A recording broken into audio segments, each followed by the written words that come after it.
제가 본문 말씀 빌립보서 4장 8절로부터 9절 봉독하겠습니다. 끝으로 형제들아 무엇에든지 참되며 무엇에든지 경건하며 무엇에든지 오르며 무엇에든지 정결하며 무엇에든지 사랑받을 만하며 무엇에든지 칭찬받을 만하며 무슨 덕이 있든지 무슨 기림이 있든지 이것들을 생각하라. 너희는 내게 배우고 받고 듣고 본 바를 행하라. 그리하면 평강의 하나님이 너희와 함께 계시리라. 아멘. 본문 말씀 빌립보서 4장 8절로부터 9절 말씀, 그리하면 평강의 하나님이 너희와 함께 계시리라 하는 제목으로 선포하도록 하겠습니다. 우리의 모든 것은 하나님께서 우리와 함께 계시는가 아닌가에만 달려 있습니다.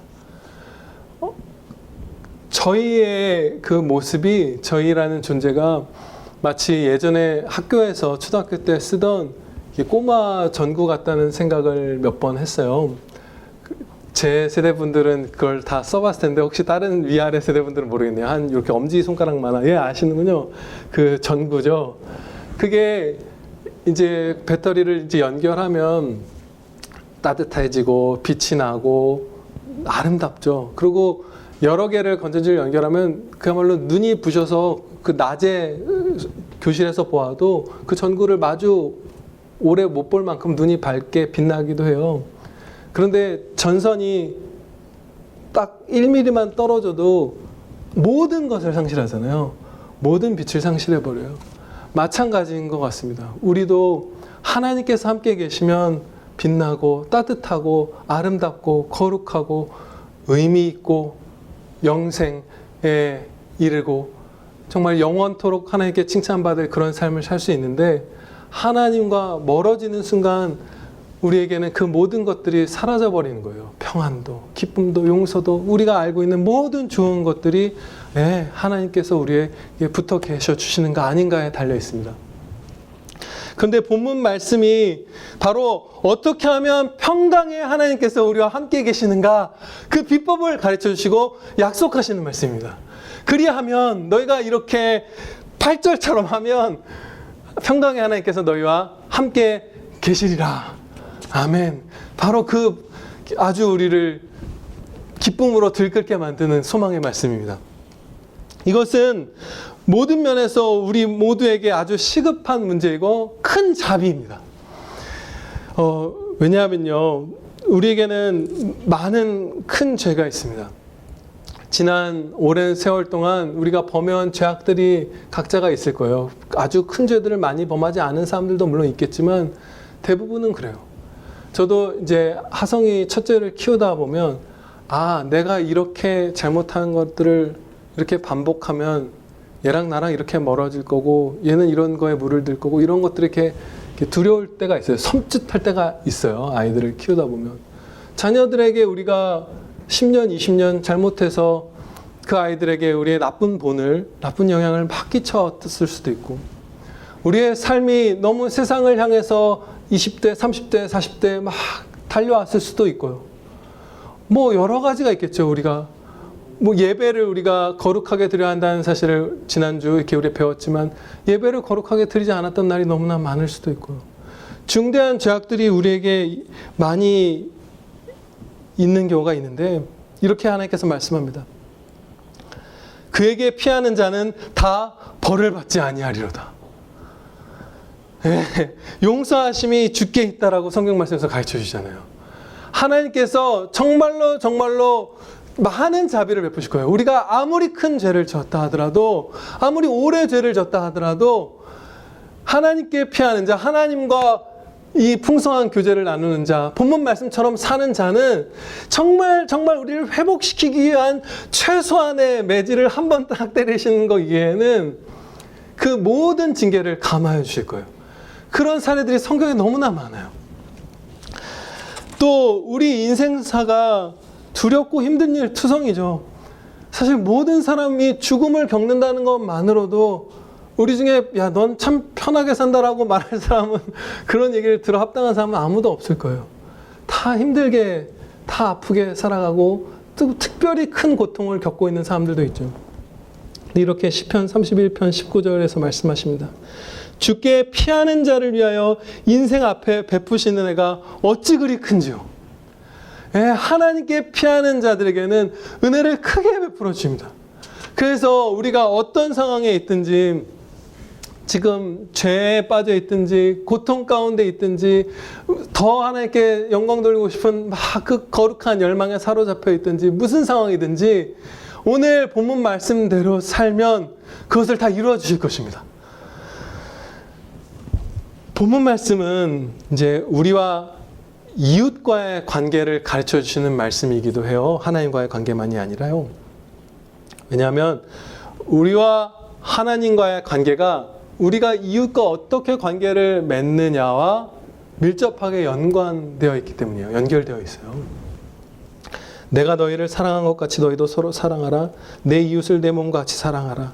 이것이 하나님의 큰 계명이기 때문에 이웃을 우리가 어떻게 대하느냐가 바로 하나님을 우리가 어떻게 대하는 것인가, 혹은 하나님께서 우리를 어떻게 대하실 것인가에 아주 지대한 영향을 주는 것이에요.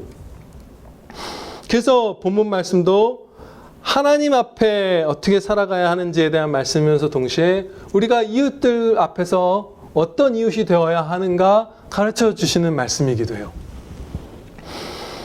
8절 말씀을 보면 바울 사도가 이제 끝으로 형제들아 라고 하면서 이 5개에서 서신을 보내면서 이 빌립보의 사랑하는 형제들에게 편지를 보내면서 형제들아 라고 이 사도가 따뜻하게 말하면서 이제 권면, 완전히 그야말로 하고 싶은 권면을 다 압축해서 지금 이 8절 9절에서 말씀을 전한 것입니다.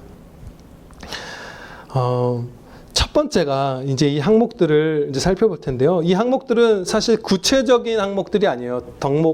뭐 신앙의 덕이라고도 할 수 있을 텐데 이 하나하나 안에 아주 세부적인 게 들어있죠. 뭐 오래 참고 온유하고 뭐하고 우리가 알고 있는 수백 가지의 덕들을 그래도 한 7, 8가지로 나눠서 이렇게 사도가 이렇게 하라 명한 거예요. 하나님께서.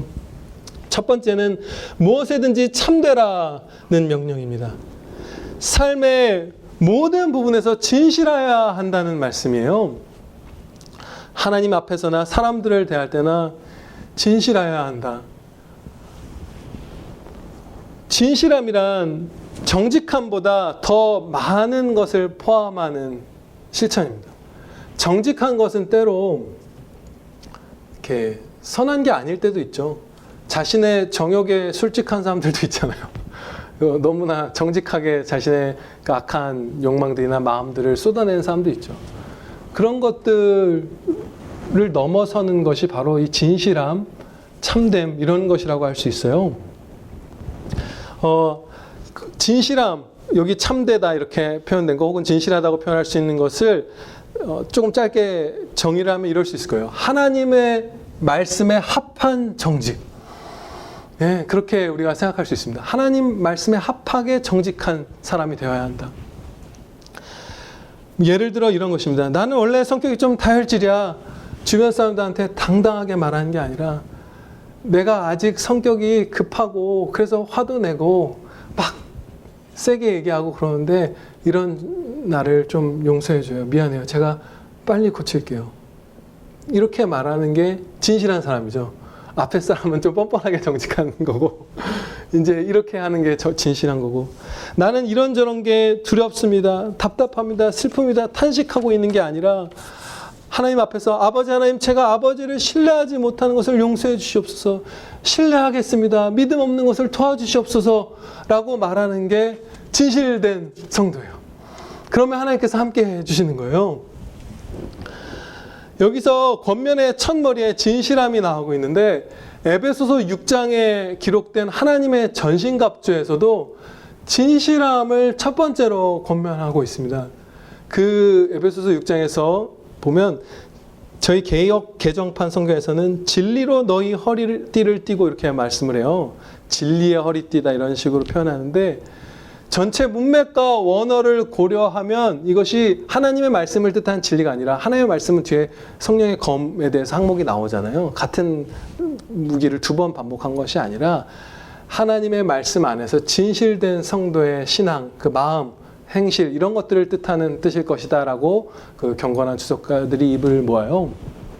그러면 이 사도 바울의 끝으로라고 하면서 형제들에게 주는 이 사랑의 권면에서도 하나님의 전신 갑옷을 입는 것에서도 진실되라는 것을 첫 번째로 주고 계시는 것이에요. 그 삶에 대한 총체적인 권면에서 진실함이 첫 번째로 강조되는 아주 중대한 이유들 두 가지만 살펴보도록 하겠습니다. 첫째로요, 우리가 사람과의 관계에 있어서 진실함이 없으면 우리가 갖고 있는 나머지 모든 덕목들이 빛을 잃어버립니다. 온유함이 막 있고 성실하기도 하고 무슨 명민하기도 하고 어떤 것들이 많이 있어도 그 사람의 생각과 말과 행동이 진실되지 못하면 신뢰할 수 없고, 그러면 나머지 그 사람의 장점은 그야말로 아무것도 아닌 게 되어버린 거예요. 제가 최근에 어떠한 그 소설 같은 것에서 이런 걸 봤어요. 막 전쟁통에 이제 세계대전이 끝나고 2차 대전이 끝나고 나서 어떤 가난한 이제 병사가 도둑질을 이제 하는 거예요. 어느 집에 들어와서. 그런데 이제 발각되고 뭐 이제 그 발견한 사람이 불쌍하니까 밥도 먹여주고, 이 병사는 죄송합니다 하고 갑자기 다음날 시키지도 않았는데 청소하고 있고 막 이래요. 그런데 그 사람이 갖고 있는 덕목들이 귀한 게 많겠지만 어떻게 이 도둑질을 했던 병사와 이 가족이 서로 화합해서 잘 지낼 수 있을까 되게 불안한 거예요. 아, 이 도둑질을 했던 사람, 밤에 사람이 있는데도 들어와서 돈을 훔쳐가려고 했던 그 짓을 저질렀던 사람을 아무리 이 사람에게 덕목이 좋은 게 많이 있다 하더라도 어떻게 신뢰관계를 맺고 그들이 화합해서 살아갈 수 있을까? 아직 뒷얘기는 못 봤어요. 근데 이런 것들을 생각을 하는데, 우리가 진실되지 못하면, 신뢰할 만한 사람이 되지 못하면 나머지 모든 덕목들이 빛을 잃어버립니다. 그리고 두 번째로 하나님과의 관계에 있어서 살펴보겠습니다. 진실하지 못하면 신앙의 성숙이 불가능합니다. 그래서 그래요. 하나님 말씀 안에서의 정직한 회개 없이 어떻게 신앙이 성숙하며, 정직한 감사 없이 어떻게 신앙이 성숙할 수 있을까요? 불가능해요. 제가 신대원을 다닐 때 가장 기억에 남는 몇 가지 일 중에 하나가 뭐냐면, 제가 이렇게 레포트를 써냈는데 정직이 없으면 신앙의 성숙이 없다라고 썼는데 교수님이 거기다 빨간 줄을 팍 그어갖고 이렇게 체크를 해놓은 거예요. 그 공감하셨나 봐요. 정말로 우리가 하나님의 말씀 가운데 정직하지 않으면 신앙의 성숙은 불가능합니다. 자신의 죄를 감추고 이러면, 예수님께서 이렇게 말씀하셨잖아요. 예수께서 들으시고 이르시되 건강한 자에게는 의사가 쓸데없고 병든 자에게야 쓸데있느니라. 영혼의 의사이신 예수님께 내가 영혼의 병이든 죄인입니다라고 정직하게 말해야 치료를 받는 것이에요.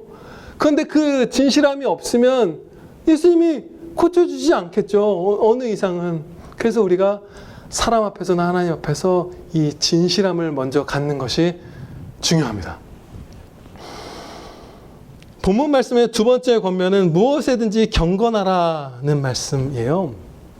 이 부분을 조금 더 언어에 가깝게 번역하면 위엄 있고 근엄하고 존경할 만하고 이런 뜻이에요. 경건이라고 표현하는 것보다는 그런 쪽에 더 가깝다고 뭐 박윤선 목사님이든 여러분들, 또 영어 역본에서도 그렇게 번역을 하고 있거든요. 그러니까 우리의 생각이나 언행, 그리고 옷차림 같은 것들, 이런 것들이 품위 있고 진중하고 존경하기 쉬운, 존경할 만한 그런 사람이 되어야 한다는 것이에요. 와, 어렵죠. 저희 아파트에 한 40대 후반쯤으로 보이는 어떤 남성분이 계세요. 근데 그분은 쓰레기 하나를 버려 나올 때도 머리가 딱 반듯하게 단정을 해요. 그리고 마주치면 무조건 안녕하십니까 하면서 엄청 예의 있고 밝게 촥촥 인사를 해요. 그리고 저희 아파트에 이제 오토바이 타시는 분들이 몇 분 계신데, 다른 분들은 다 주차에 방해가 되게 막 이상한 데다가 되는데, 그분은 아무에게도 방해가 안 되는 곳을 벽에 딱 붙여서 항상 주차를 하고, 그야말로 최고의 이웃 가운데 하나인데, 그런 분이 교회 나가보자고 하면 저도 따라가겠어요.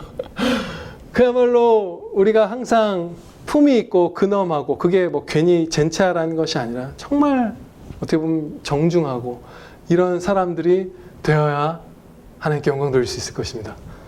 세 번째로 무엇에든지 옳아야 한다 이렇게 말씀하고 있죠. 이 말씀은 하나님의 법에 일치해야 하고 첫째로 또 하나님의 말씀을 거스르는 것이 아니라면 나라의 법에 복종하는 삶을 살아야 한다. 사회의 규범에 따라야 한다. 이런 뜻이에요. 그렇지만 우리가 하나님의 말씀을 거스르는 명령을 국가에서 내린다면 목숨을 걸고 저항하는 것이 바로 다니엘의 믿음이겠죠. 네 번째는 무엇에든지 정결하라 명하셨습니다. 더럽고 추한 행동과 말과 생각으로 우리를 더럽혀서는 안 되는 것이에요. 죄로 더럽혀서는 안 돼요. 우리가 세상 사람들의 영적으로 더러운 그런 것들에 동참하면 그들이 우리와 친근함을 느끼기도 하죠. 같이 흉보고 같이 욕심내고 같이 방탕하면 친해질 수 있지만 그때 우리는 그분들에게 복음의 밝은 빛을 기회는 다 상실해 버립니다. 그게 조화를 이루지가 못해요. 우리가 같이 더럽혀져 있다면 그들이 우리가 복음에 대해서 얘기했을 때 아무도 귀담아 들어주지 않을 것이에요. 조롱할 것이에요. 또한 우리가 당연히 정결함을 상실하고 불결해질 때 하나님과 멀어져 가겠죠. 거기에 우리의 모든 것을 잃어버리는 비참함이 있습니다. 다섯 번째로 무엇에든지 사랑받을 만하라는 명령을 주셨어요. 하나님께 호의를 얻을 만한 삶을 살고 사람들이 사랑하기 쉬운 사랑스러운 그런 사람이 되라는 말씀이겠죠. 사람들이 보기에도 우리에게 좋은 마음이 품어지기 쉽도록 상냥하고 따뜻하고 예의 있고 헌신적인 그런 삶을 살아야 해요. 디도서 3장 2절 말씀이 이것을 좀 더 이렇게 더 와닿는데 도움이 될 것 같습니다. 범사의 온유함을 모든 사람에게 나타낼 것을 기억하게 하라.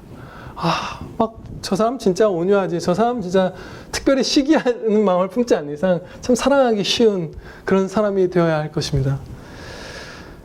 어려워요. 여섯 번째로 무엇에든지 칭찬받을 만하라는 말씀입니다. 하나님께 칭찬받을 삶을 살고 그리고 마치 초대교회 성도들이 유대인들과 여러 이방인들에게 칭송받았던 것과 같이 그렇게 선하게 살아가라는 말씀이에요. 사람이 칭찬 그 자체, 사람의 칭찬 그 자체를 목적으로 살아가진 않지만 우리의 이웃들이 우리가 아주 경건하고 아주 따뜻하고 착한 사람으로 살아갈 때 감탄하는 그런 칭찬을 받아라 이렇게 명하시는 것입니다. 이어서 사도는 여기에 언급되지 않은 어떤 다른 덕이나 기념할 만한 그런 좋은 성품들 같은 것들이 있다면 얼마든지 배우고 추구하라 이렇게 말을 마지막 부분에 덧붙였습니다. 무슨 덕이 있든지 무슨 기림이 있든지 그것들 생각하라. 그것들을 추구하라 이런 말씀이에요. 본문 말씀의 명령들을 우리가 하나씩 살펴보면서 여러분들도 느끼셨겠지만 하나님께서는 우리가 아주 강력하게 선을 실천하기를 원하십니다. 어느 정도 그냥 특별히 죄 짓지 않고 살아가고 그냥 도리를 다하는 그냥 사회에서 그런 이웃이 되는 것이 아니라 그런 자녀가 되는 게 아니라 정말로 최고의 이웃이 되고 이 땅 가운데 있는 인류 가운데 최고로 아름답고 거룩한 사람이 되라고 우리에게 명하시는 것이에요. 근데 이 본문 말씀은 오늘날 상당수의 지교회들, 성도들이 포기해버린 말씀이고 우리 가운데서도 이 말씀에 충성하는 것을 반쯤 포기해버린 성도들도 있고 저도 잊고 살아갈 때가 많아요. 너무 우리가 복된 명령이고 그리하면 평강의 하나님이 너희와 함께 계시라. 그러니까 우리의 모든 것이 달려있는 실천인데 이 말씀을 그냥 이렇게 못 본 듯이 하면서 우리가 살아가고 있는 것이에요. 정말 안타까운 거죠. 이렇게 살 수 있는 힘도 주시고 은혜가 완전히 약속의 말씀으로 주어져 있는데 말이죠. 그렇게 우리가 이걸 포기하고 살다 보면 평강의 하나님과의 충만한 교제를 포기해버린 것이기 때문에 나 자신에게 내가 씌운 그 먹구름이 먼저 떠오르게 되고요. 우리의 가장 가까운 관계부터 어둠이 두려워지게 되죠. 가족들, 배우자, 뭐 부모, 자녀, 뭐 가장 친한 친구, 가장 친한 동료들 사이에 우리가 이렇게 살지 않고 하나님과 멀어질 때 반목이 생기고 냉랭함이 틈을 타잖아요. 마귀가 틈을 타고. 그리고 교회가 점차 세상 사람들에게 업신여김을 받게 됩니다. 사실 지금 이미 그 단계에 들어와 있죠. 제가 예배를 끝나고 이렇게 버스를 타고 뭐 식사를 하고 하려고 이 동네를 걸어가다 보면 정말 장사가 잘 되는 가게가 걷는 길에 한 4군데 정도 있어요. 우리 동네 유명한 맛집들이죠. 가면 저희는 이렇게 5명이 앉는 의자에 1명씩 앉아서 마스크 쓰고 물 한 모금도 안 먹고 막 사모님이 빨리 돌아와서 불 끄면 우리 막 슉 안전하려고 가잖아요. 그런데 그 식당들을 보면 마스크를 다 벗은 사람들이 계속 앉아서 뭘 먹고 뭐 쭈꾸미를 먹고 치킨을 먹고 맥주를 마시면서 타닥타닥 어깨를 맞대고 앉아서 수다를 막 떨고 있어요. 그러니까 말이 안 되는 거죠. 교회는 못 모이게 하면서 한 발짝만 나가면 50m만 가면 그러고 있는 것이에요. 마스크를 벗고. 그리고 나라의 그 관리들도 인정했다시피 예배 가운데 전파가 된 거, 감염된 건 사실상 거의 없다. 그리고 교회에서도 공개해달라고 하잖아요. 우리나라에 크리스찬이 이만큼 있는데 그 확진자 중에 도대체 교회에서 감염된 사람이 몇 %냐. 근데 말을 못하고 실제적으로는 뭐 누구나 상식적으로 생각해봐도 다 그렇죠. 여기서 걸릴 확률이 타닥타닥 붙은 식당에서 막 마스크 벗고 2시간, 3시간씩 술을 먹고 할 때 또 흡연도 뭐 전달이 되기 쉽다는데 하고 할 때 깊은 숨을 들이마시면서 그분들이 코로나를 마시는 그런 안타까운 상황들. 그런데도 교회를 이렇게 핍박하고 교회 발이라 하고 하는 것은 이미 우리가 업신여김을 받는 것이에요. 80년대나 90년대나 70년대 그 앞에 60년대, 50년대, 40년대, 30년대, 20년대 언제도 그때 스페인 독감이 돌든 코로나가 돌든 우리나라 사람들이 교회를 핍박 못했을 거예요. 차마. 그들의 양심이, 그들의 감탄이 있기 때문에, 마음속에 존경이 있기 때문에. 우리나라 크리스찬들이 해왔던 일들이 너무나 선한 일들이 많기 때문에. 근데 이제는 그런 모습을 우리가 못 보여주고 있어서 업신여김을 받는 것이죠. 그것 자체가 징계이고 이제 여기서 더 나가면 정말 끔찍한 일이 되는 거죠. 우리는 이런 흐름에 완전히 역행해서 예수님을 따라야 합니다. 예, 너무 와 진짜 이런 걸 우리에게 바라셔? 라는 이런 순종 거룩한 삶을 살 수 있어요. 살 수 있게 해주십니다. 그리고 분명히 이렇게 살았던 성도들에게 하나님께서 평강의 하나님께서 함께 계시면서 행복하게 해주시고 은혜 위에 은혜를 주셨어요. 네. 이런 삶을 살 때 우리가 얼마나 크게 영광 돌릴 수 있게 해주시는지 얼마나 행복하게 해주시는지 하나님이 함께 하사 그것을 좀 살펴보고자 합니다. 이제 우리에게 친숙해진 분이죠.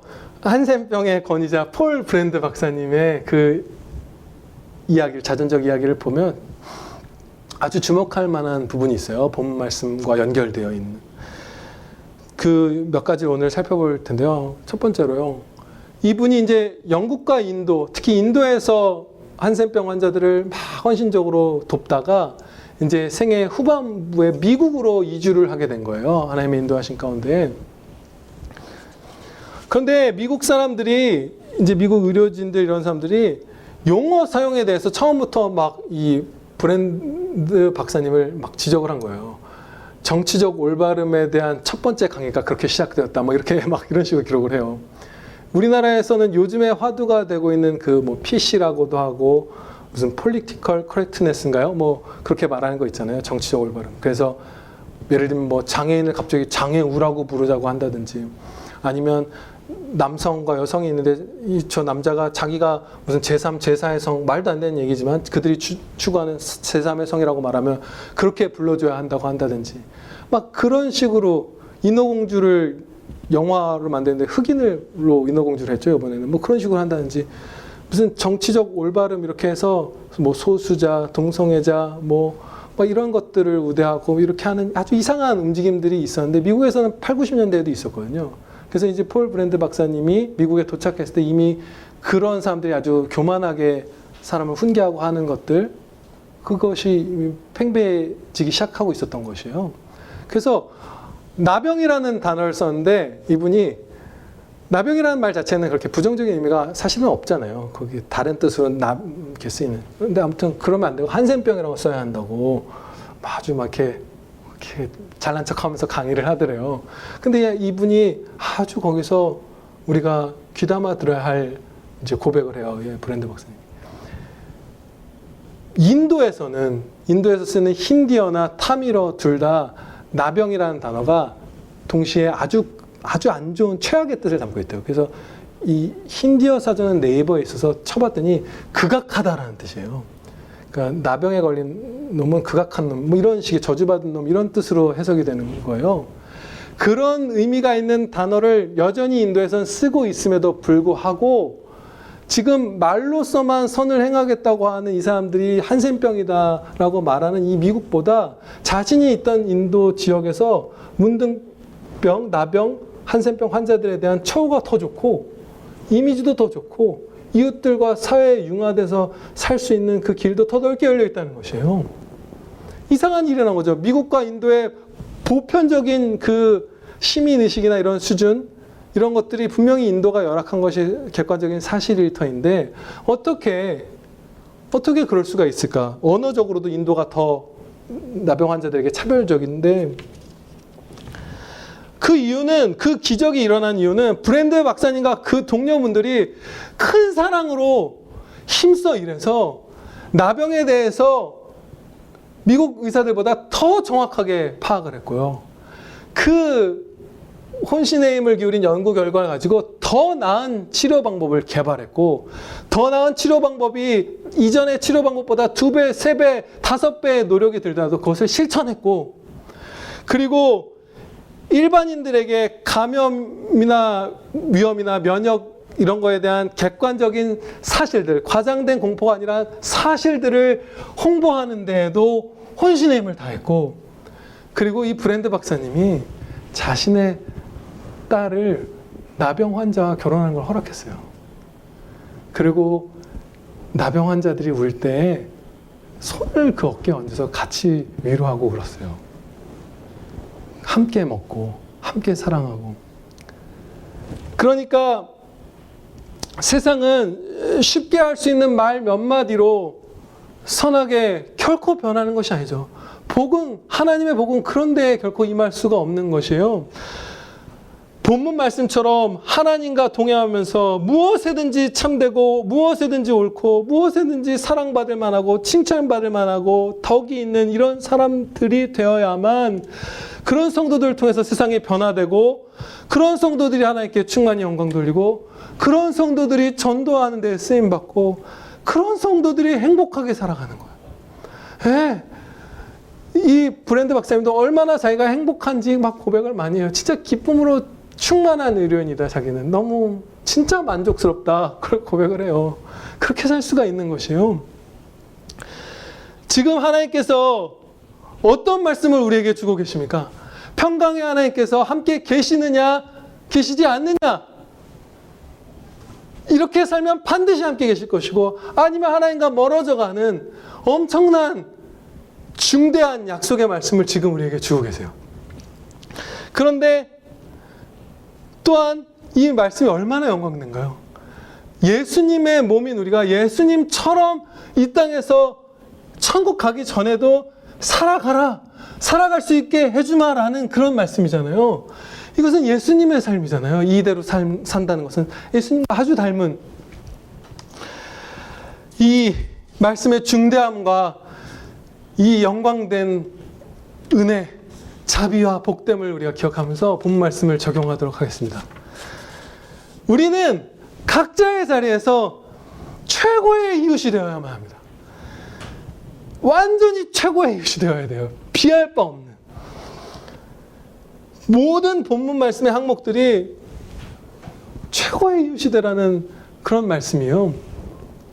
우리는 예수님의 몸인데 예수님께서 우리의 이웃이었다면 어땠을까요? 최고의 이웃이었겠죠.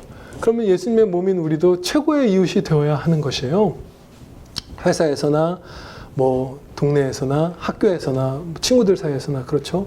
가족들과도 가장 친절하고 가장 헌신적이고 가장 품위 있고 가장 따뜻하고 가장 믿을 만한 그런 사람.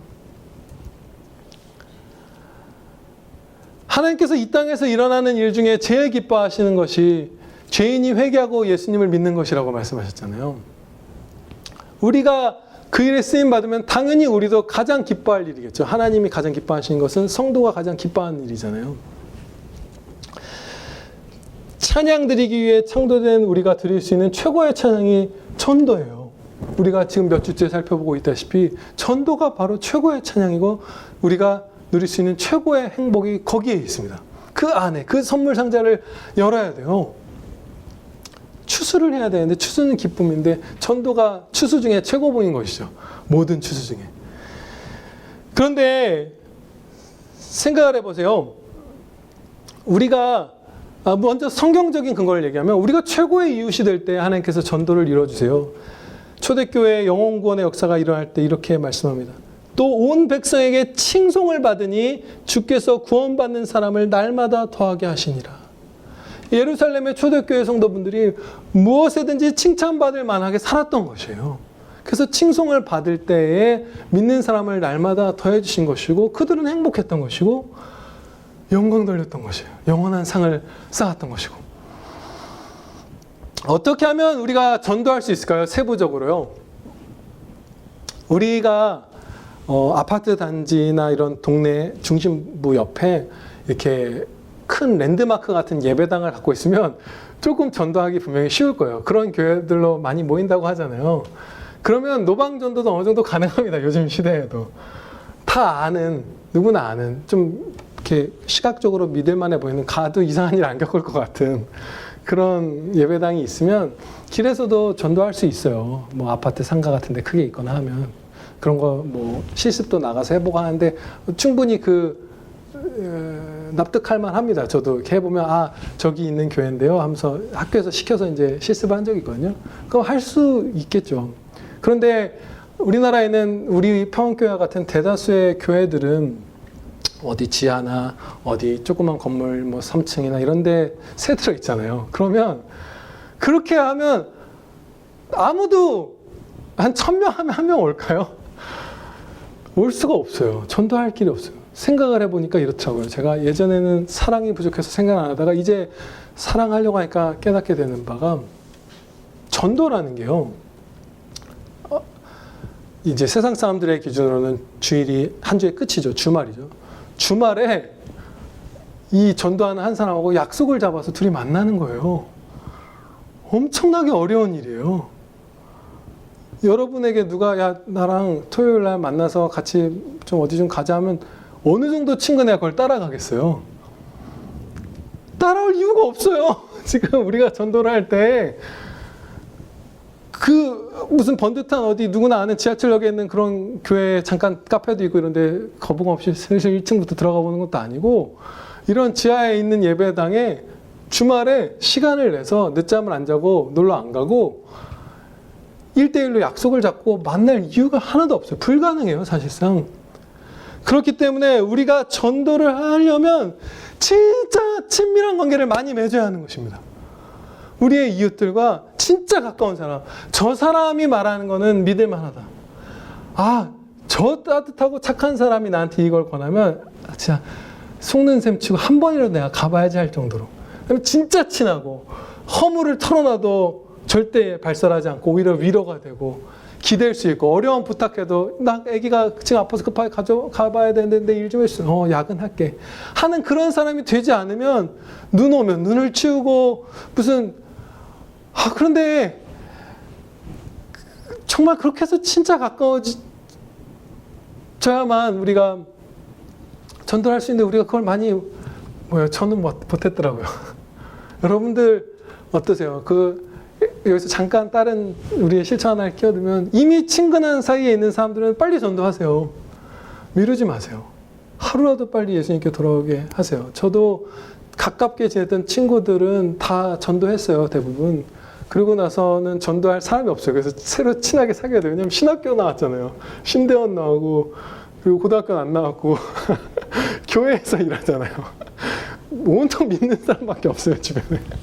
그래서 전도를 하려고 왔더니 주말에 약속을 잡아야 되는데 불신자분들 중에 저를 믿고 약속 잡을 만한 사람이 한 명도 없는 거예요.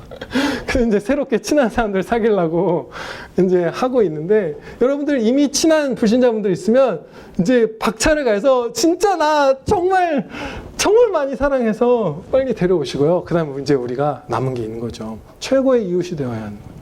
정말 유별나게 착한 사람, 유별나게 좋은 이웃이 돼서 이제 친해지기 시작해야 합니다. 하나님께서는 그것을 정말 기뻐하신 것 같아요. 제가 최근에 2번 아주 기쁜 일이 있었어요. 아니, 너무 많은데 유사한 종류의 기쁜 일이 두 번 있었어요. 뭐냐면 제가 몇 주 전에 설교를 하다가 우리가 기도가 막 풍성해서 많은 은혜를 입었으면 좋겠다, 많이 영광 드렸으면 좋겠어서 그 스펄전 목사님의 목사의 기도라는 책을 여러분들에게 선물을 해드리고자 하는 마음을 품고 그렇게 해드리겠습니다 했잖아요. 근데 그 달에 제가 딴 데 이미 돈을 많이 써갖고 자유롭게 쓸 수 있는 돈에서 그 책값을 내면 진짜 빠듯한 상황이었던 거예요. 그래도 그렇게 하고 싶은 마음 주셔서 오전 예배 때 그 약속을 드리고 오후 예배 때도 우리가 정말 그 책 읽으면 귀하잖아요. 약속을 드렸어요. 그러고 나서 이제 내려와서 이제 방으로 가는데 이제 박정원 목사님이 이제 딴 교회 성도분이 전달해준 지정금을 주시는데 그 책을 탁 살만한 정도의 돈이 들어 있었던 거예요. 그래서 바로 참 감사합니다. 그거 안 주셔도 할 수 있는데 그 책값보다 더 많이 주셔서 바로 주문하고 너무 행복했거든요. 근데 이제 제가 이 최고의 이웃이 되어야 돼서 요즘에 아이스크림도 사들고 뭐 경비 아저씨 찾아가고 막 이제 이런 걸 하거든요. 근데 저희 아파트가 이렇게 있으면 1층이 마트예요. 그 마트는 우리 모두의 마트입니다. 우리 아파트.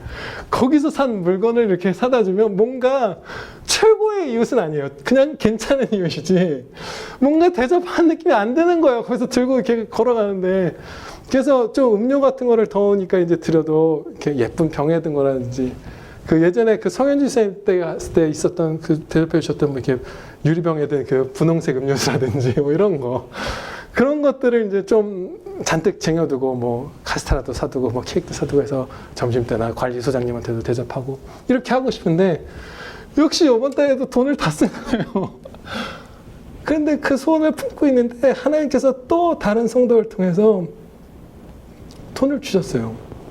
그래서 너무 행복해서 막 너무 행복했어요. 아버지가 이걸 기뻐하셔서 이걸 할 수 있게 해주셔서, 나는 욕심으로 막 딴 데 쓰고 그랬는데 그 마음을 품자마자 그걸 실천할 수 있게 해주셔서 너무 행복했어요. 그래서 이제 우리가 진짜 모든 여러분의 역량을 다 쏟아서 이렇게 우리 실천합시다. 저는 월요일 날 그래서 코스트코 가기로 했습니다. 사랑하는 최고의 이웃이 됩시다. 기도드리시겠습니다. 아버지 하나님 감사합니다. 저희에게 예수님의 몸이 되게 해주시고 예수님께서 최고의 이웃이셨던 것처럼 우리도 최고의 이웃이 될 수 있도록 은혜 내려주심을 감사합니다. 아버지 하나님, 모든 문제가 이 말씀을 순종하느냐 아니냐에 달려 있습니다. 성도로서의 모든 문제, 용서받고 위로받고 보호받고 힘을 얻고 기쁨을 얻고 전도하고 영광 돌리는 모든 문제가 이 말씀대로 충성되이 최고의 이웃, 정말 아름다운 최고의 자녀로, 착하고 충성된 자녀로 살아가면서 평강의 하나님이 함께 계시느냐 아니냐에 다 달려 있습니다. 이렇게 살 수 있는 것을 우리가 말씀에서 확인받았고 교회사 가운데에서 목격하였으며, 그런 자들에게 하나님께서 은혜를 베푸시는 것을 우리가 이 약속을 지켜주시는 것을 목격하였고 믿사옵나이다. 아버지, 저희 오늘 다 결단할 수 있게 해주시옵소서. 아버지, 오늘 결단해서 오늘부터 이 땅 가운데 각자 보내신 자리에서 가장 밝게 빛나는 이 칠흑 같은 세상에 등대와 같은 저희 모든 형제자매들 다 될 수 있게 하여 주시옵소서. 우리 구주 예수 그리스도의 이름으로 기도하렵나이다. 아멘.